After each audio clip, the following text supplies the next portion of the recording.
생활 속에서 알아차림 또는 호흡 명상을 통해서 이제 계속 우리 몸과 마음에서 일어나는 현상들을 관찰을 하다 보면 첫 번째 알아지는 게 뭐냐 하면 여러분들 이제 제일 관심 있는 게 뭐겠어요? 자기 자신이겠죠. 그죠?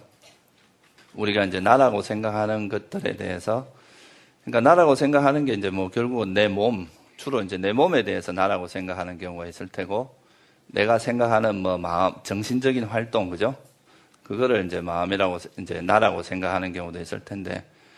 근데 이제 보통 이제 나라고 생각하는 것을 이렇게 이제 우리가 알아차림 수행을 통해서 계속 관찰을 해보면 결국은 이제 내가 나라고 생각하는 것은 이런 이제 물질적인, 다시 말하면 이제 몸, 우리 몸과 그 정신적인 현상, 그러니까 마음이라고 하는 거의 결합이더라.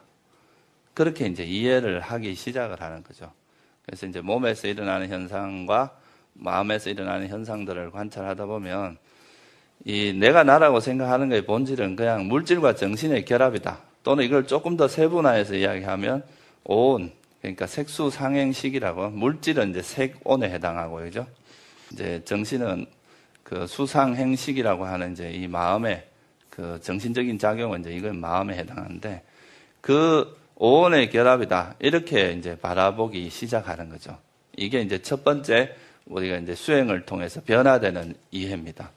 그러니까 이 이제 물질과 정신을 서서히 이제 파악을 하기 시작을 하면 이제는 사람을 볼 때 이제 저 사람은 남자, 저 사람은 여자, 저 사람은 뭐 예쁜 사람, 저 사람 못생긴 사람 이렇게 보는 게 아니라 이제는 그 존재라고 하는 것이 오온의 결합이다. 오온이 모여 있는 것이다. 그렇게 이제 보기 시작을 하는 거죠. 그래서 저기 아무리 예쁜 여자가 지나가도 오온이 지나간다. 이렇게 볼 수 있고 아무리 잘생긴 남자가 지나가도 오온이 지나간다. 이렇게 볼 수 있는 그런 이제 지혜가 생기기 시작을 하는 거죠. 그렇게 보실 수 있으세요? 지나가면 뭐 정신이 없죠, 그죠? 근데 이제 우리가 지혜가 그 개발이 되고 좀 더 이제 세상의 본질을 명확히 볼 수 있는 이제 그런 지혜가 닦아지면 부처님께서 이제 나라고 하는 존재는 한마디로 오온이라고 그랬거든요.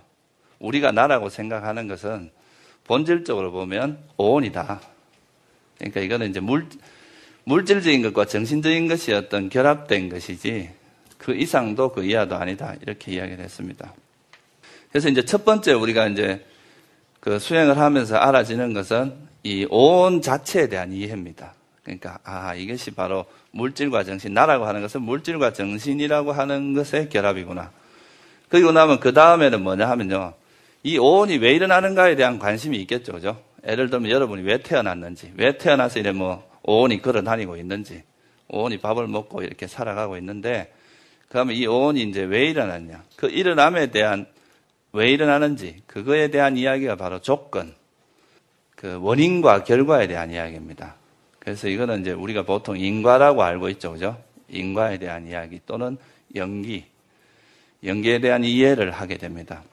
그래서 처음에 우리가 이제 내 몸과 마음에서 일어나는 현상을 알아차림을 하다 보면, 이것이 나한테 일어나는 나한테 이런 탐욕이 있구나, 이런 성냄이 있구나, 이런 또 어리석음이 있구나, 이런 것도 알 수 있게 되고, 이제 내 몸에서 일어나는 그 현상들도 이해를 하게 되는데, 거기서 이제 그런 것을 이제 알아차림이라는 것은 우리가 5가지 장애 요소가 일어나지 않고 우리 마음을 오염되지 않게 하기 때문에 그 우리가 보는 현상을 있는 그대로 보게 한다 그랬잖아요, 그죠?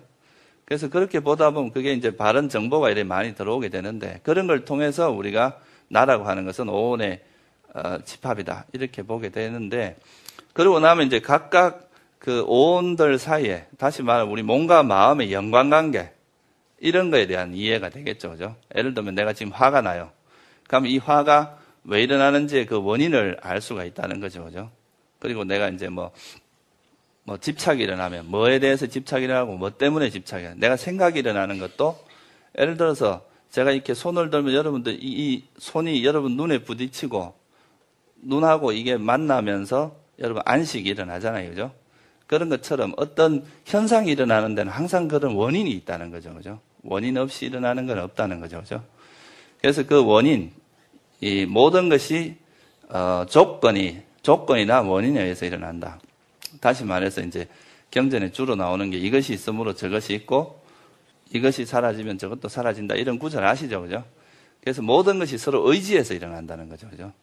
조건 없이 일어나는 건 없다. 원인 없이 일어나는 건 없다.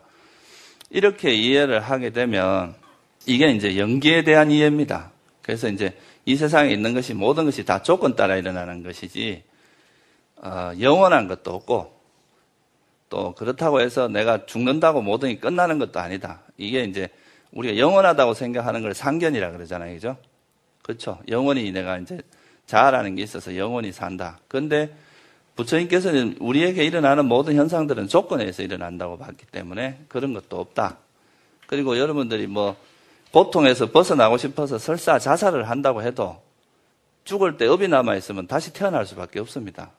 내가 안 태어나고 싶다고 하는 건 하나 열망에 불과한 거지 그렇다고 해서 태어나지지 않는 건 아니란 말이에요. 그죠? 이런 것도 이제 사견에 해당합니다. 단견이라고 하는 죽으면 끝이다라고 이야기하는. 그래서 이 연기에 대한 이해를 하는 것이 사실은 불교를 이해하는데 굉장히 중요합니다. 그래서 이제 이 연기를 잘 이해를 하게 됨으로써 우리가 사견을 벌이는데 아주 이제 결정적인 역할을 하게 되는데 그래서 이제 두 번째 지혜가 물질과 정신을 파악하고 나면 물질과 정신의 연관관계, 어떤 조건과 어떤 관계에 의해서 이것이 일어나고 사라지는지 그거에 대한 이해가 되는데 그거를 이제 조건에 대한 지혜라고 이야기를 합니다. 그래서 이 조건에 대한 지혜를 이제 조건을 파악한다는 것은 이 세상에 있는 것이 전부 우리가 인과법이라고 이야기하잖아요. 그죠? 불교에서 원인과 어떤 원인에 의해서 일어나는 거다 이거죠. 여러분이 태어나는 것도 분명히 어떤 원인이 있다는 거고 지금 내가 화가 나는 것도 어떤 원인이 있고 모든 일어나는 현상의 원인이 있는데 그 원인에 의해서 일어났다는 뜻은 이 원인 자체도 경전에 보면 그렇게 이야기를 합니다. 우리가 조건 지어진 것도 역시 무상하고 그러니까 조건에 의해서 일어났다가 사라진다는 그 말은 무슨 말이냐 하면 이것이 변한다는 뜻이잖아요. 그죠? 항상 있는 게 아니라 어떤 조건이 있을 때는 일어나는데 조건이 사라지면 어떻다는 이야기입니까? 조건이 사라지면 그 현상 자체도 사라진다는 이야기잖아요. 그죠?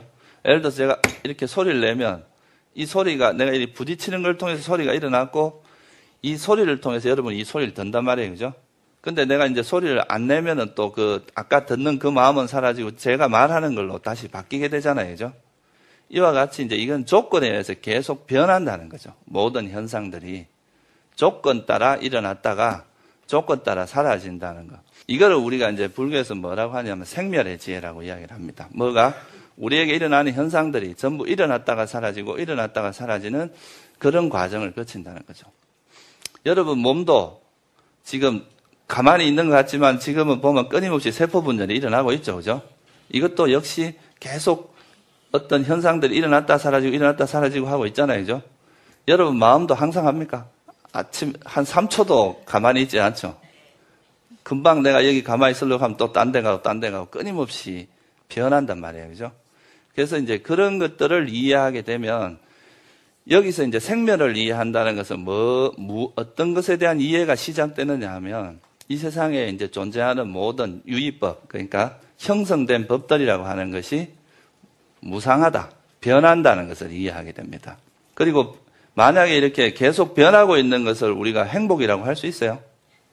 여러분 만약에 젊었을 때 미모가 영원하다면 그건 행복이라 할 수 있어요? 없어요? 영원하다면 할 수 있잖아요. 그죠? 근데 영원하지가 않죠. 그죠?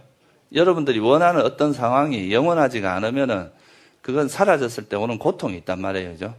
그래서 무상하다, 변한다고 하는 것은 행복이라고 할 수 없다는 거죠. 그래서 이제 변하는 것은 뭐라고, 우리 부처님께서는 이제 변하는 것은 무상하다 그랬고, 무상한 것은 행복입니까? 행복이 아닙니까? 행복이 아니죠. 그죠? 그래서 이걸 뭐라고 하냐면 두카라고 그럽니다. 괴로움이다. 이것은 본질적으로 괴로움이라는 거죠.